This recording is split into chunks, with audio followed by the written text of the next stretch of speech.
Hello, everyone. It's Jackie Martin here with A Matter of Motivation and Be More Learning. So excited to be here again today. We've got Pam Santoro with us. She is a real estate agent with Berkshire Hathaway, and she's been a business owner for a while. We're going to find out more about what it is she does and just the amazing ideas that she's going to share with us. So, Pam, hello, welcome, and tell Hey, us a little Jackie. bit more about you. Well, basically, I'm not a native Georgian. We moved from Pennsylvania, from outside of Pittsburgh to Kansas City, Missouri, and to here. We've been here 25 years. And I'm a computer science business major. And in the travels of moving around the country, I have done everything from substitute teach to I was a systems analyst. Because of the children, I couldn't always function back into the workforce with my husband traveling and moving around the country, because every time we seemed to get settled and started again, we moved again. So I started the real estate 16 years ago because a friend of mine owned a brokerage.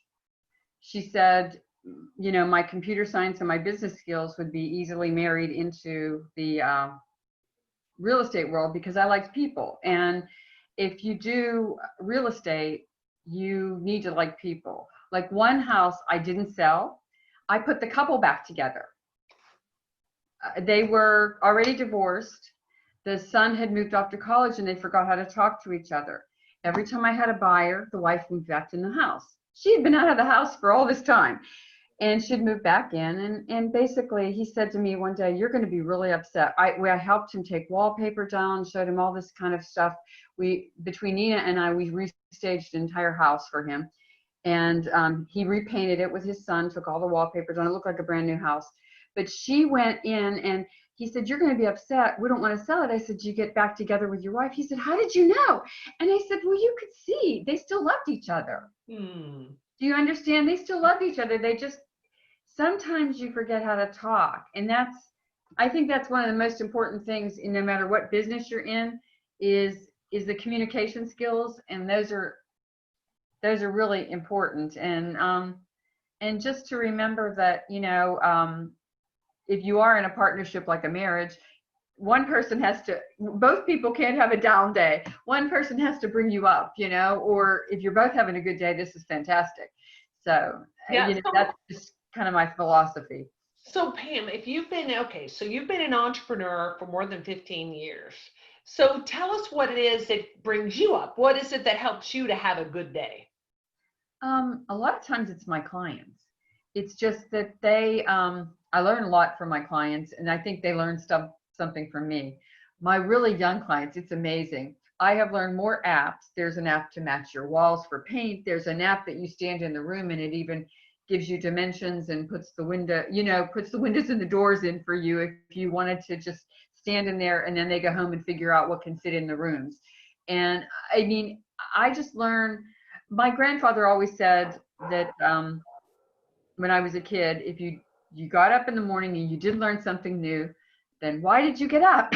So it's kind of like just trying to learn something new. And I'm with a really good company, so we have good CRMs, we have good all kinds of really fancy computer stuff that you can use to help you run your business, and good marketing people that you can bounce things off of and learn something from.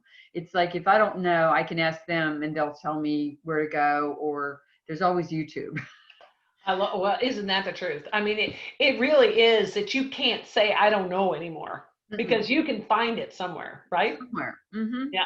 It's a lot easier than when we grew up, or at least when I'm older than you, was my husband and I were laughing in the card catalogs, and you had to be able to go up and look up even the stocks and stuff, the Standard and Poor's. You'd go to the books, you'd go to this, trying to investigate the companies that you might want to work for. It's all different now than what we had to do, because it was all, if you couldn't figure out the library and the Wall Street Journal and those things, you were up a creek without a paddle. But now it's in front of you. Yes. Oh, then, and in some ways, like you just mentioned, having a little help from somebody who's got more of that knowledge with apps, it's shocking what's available today, isn't it? Hmm. Oh yeah. I mean, and even like the little app that we have, if somebody's trying to figure out there is it, what's the traffic pattern from this new house they might want to their work and stuff. The app will help you. You know, you can see in rush hour, you can see in, you know, and so it's a good thing to know, because you can say something is 5 miles down the road, but 5 miles in Atlanta is a lot different than in time than maybe, you know, in the boondocks. I grew up outside of the city of Pittsburgh, so that was a whole lot different. You Yeah. know, traveling, if you're out in the country, is different than in a city. Well, and in Atlanta it can depend on what day, right? And what time of what day. Time of what Uh, day? so, Pam, you have a great phrase that says, no one sells a home like a mom. Okay, so I hear you say that a lot of networking events. Tell us why you believe that's true. Well, what's funny is another agent from a competing company created that for me. He sold billboards too. And he said, because I treat everyone like family, he said that fit me. And it does, because I've only had a couple of clients that I never want to see again. Okay, most of my clients become my family. I've fed people for Thanksgiving dinners. I've stood at their weddings. I've taken pictures for them, you know, when they didn't have a photographer at weddings and stuff. So it's kind of like they become my family, and I kind of adopt them, and they still call me even if they're in the same house and we're not moving, because I might know the context they need for whatever just happened. So that's really it. I mean, I take you in. It's like that one, that couple that I didn't sell the house. I mean, every so often I see them and I smile, because it's nice, you know, to know that I helped do that. Mm-hmm. So it sounds like you enjoy the relationship building and maybe even the impact that you have on people. Is that right? Yeah, it is, because if you're dealing with somebody that is moving like into their first home, that's about, until they have a baby, until someone has a baby, that's a really big high in life. But a lot of people, you know, you're single when you buy your first home. Maybe they're just a first time couple, and they are so excited, and you get excited for them. You get excited for them. And it's a good feeling. And then if you see somebody, that they finally raised their kids in this wonderful house, and now this is just too much for them, but you find something smaller and then you sell the big asset for them, it makes them happy, so it makes you happy. Hmm. It's not just earning money, but you can see that you're actually helping someone in the process. So I mean, that's part of it.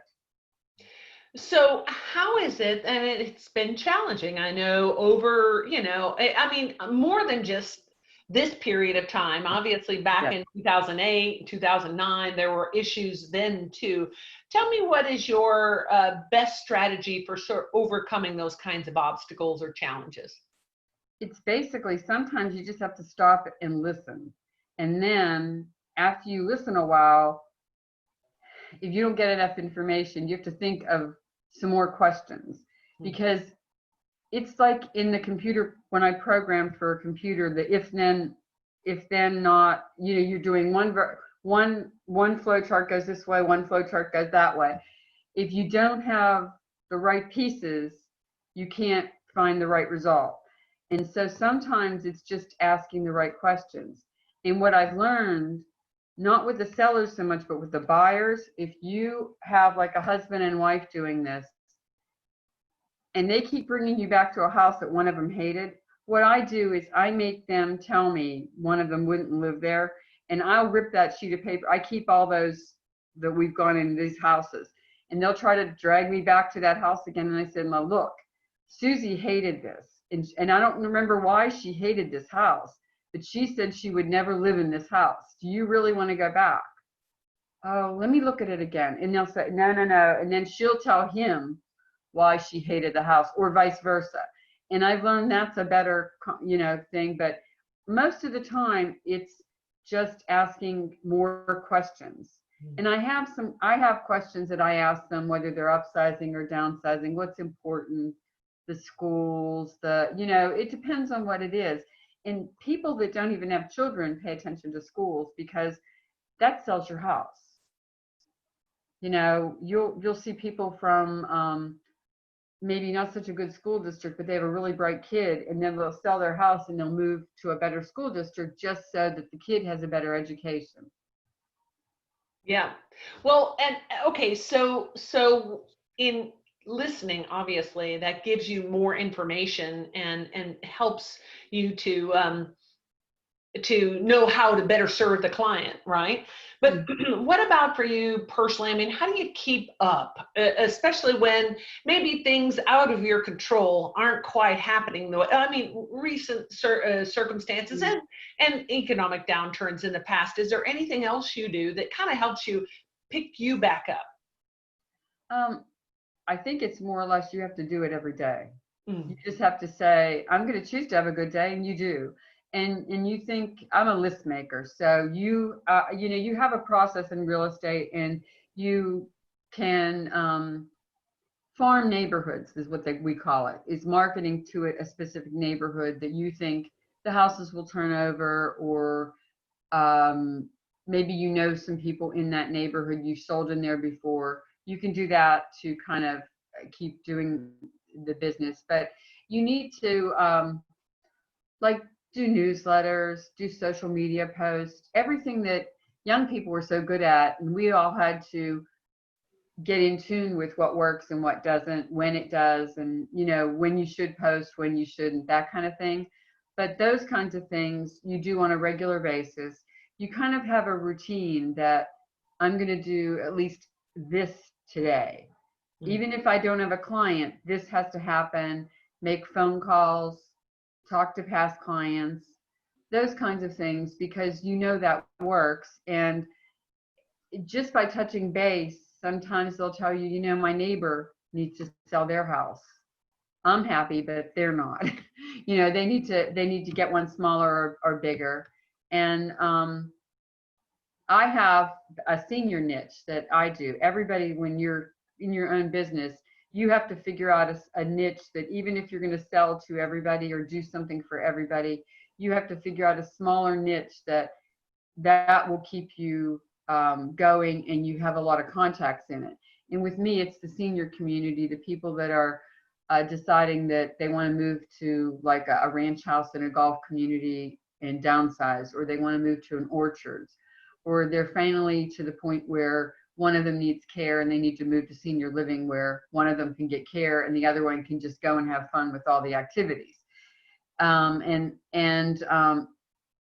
the stuff I've learned from other realtors and the senior community and people in Georgia has helped me not just with my clients here, but actually with my family up north and stuff, for all the things that I have learned in the senior community. Because my mom is going to be 90 in January. Tony's mom's going to be 100 in December.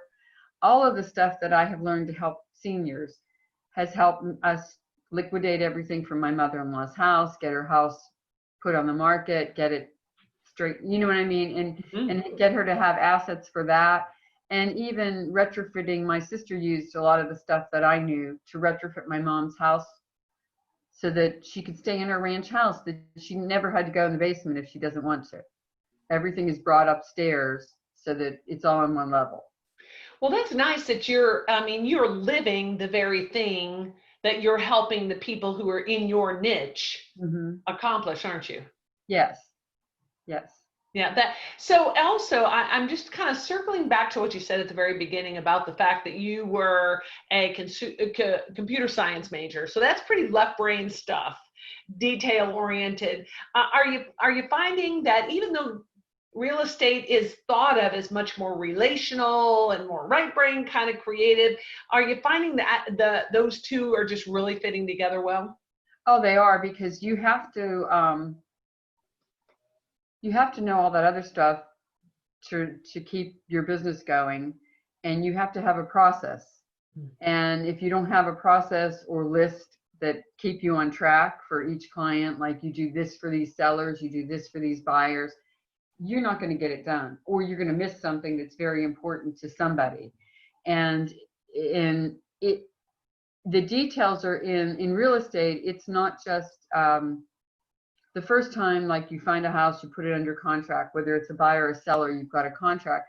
Well, then It goes to inspection. That's another negotiation.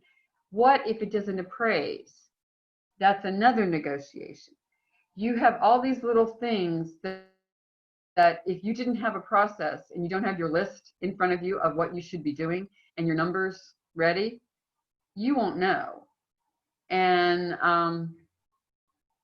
I think it's easier to marry those because you have some sense of normality and what should be because of all that background of if then do Yeah. this, if not Well, do that. well, that's what I was thinking because I mean, obviously, you were a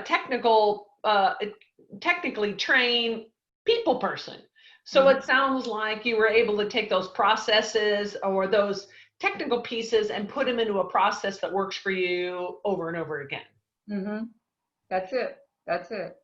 So with all that, one of the questions I ask everybody, because I know we're in, again, some ways challenging, in some ways, maybe, who knows how things are going to be turning out over the course of our shift in economy or the way we're looking at or how we're selling houses even. But there's a question that I always ask everybody's perspective on, because a friend of mine, when I might have been complaining about, so I can't even remember, and she asked me, what if it's better? And so I always show this, and it's become kind of a philosophy, I guess. So when you hear this, when you think of being asked, okay, but wait, Pam, what if it's better? What comes to mind for you? Um, I think if it was better, it would just be that maybe for some, maybe I would know exactly what marketing to do all of the time, not just kind of test out things and say it doesn't work and try something else. But it would be, I think, that because once someone meets me, you're gonna either realize that I'm gonna take care of you or not. And that's really what it is. If you meet me in person, you know I'm gonna take care of you. So that's my goal, is just if it was better, it would be more one-on-ones, more like that. I do better that way than on our Zooms. That's me. I was the hugger, and this is the hardest thing for me. I was an usher at church, and I haven't been doing any of that stuff. And I've gone to the drive-up church and everything else, which is kind of fun. But I'm the one that everybody hugs because I hug them, and I know if they're missing, they're sick or something, and somebody checks on them then, because I know who's supposed to be seated in my section, and if they're gone. But that's kind of it. I'm more aware. Yeah, yeah. Sounds like you're a connector. Mm-hmm. And that connection is what. So what are you doing instead? You hugging your spouse more? I mean, how are you? Yeah, How are you getting yeah. that hugging in? We take more walks too, and it's kind of fun that he's taking walks with me, so that I get to. Then we have conversations when you're taking a walk, and so once in a while you take one with your daughter, or my sister came because she had been, you know, what is it? We're all like staying in our houses, Mhm. wherever we are, and she was in Charlotte. She came down here just to have some company because she was quarantining herself up there, and we took a walk, and it's just nice. So the one thing I would say is if it was better just to know which marketing works and get more hugs in life. I love that. What a great way to encapsulate it all. Pam, thank you so much for being with us. I sure appreciate it. Thank you so much, Jackie. You have a wonderful day. Absolutely, you too. And thank you so much for being on another Pop Up Positivity. Have a great day. Take care. Bye.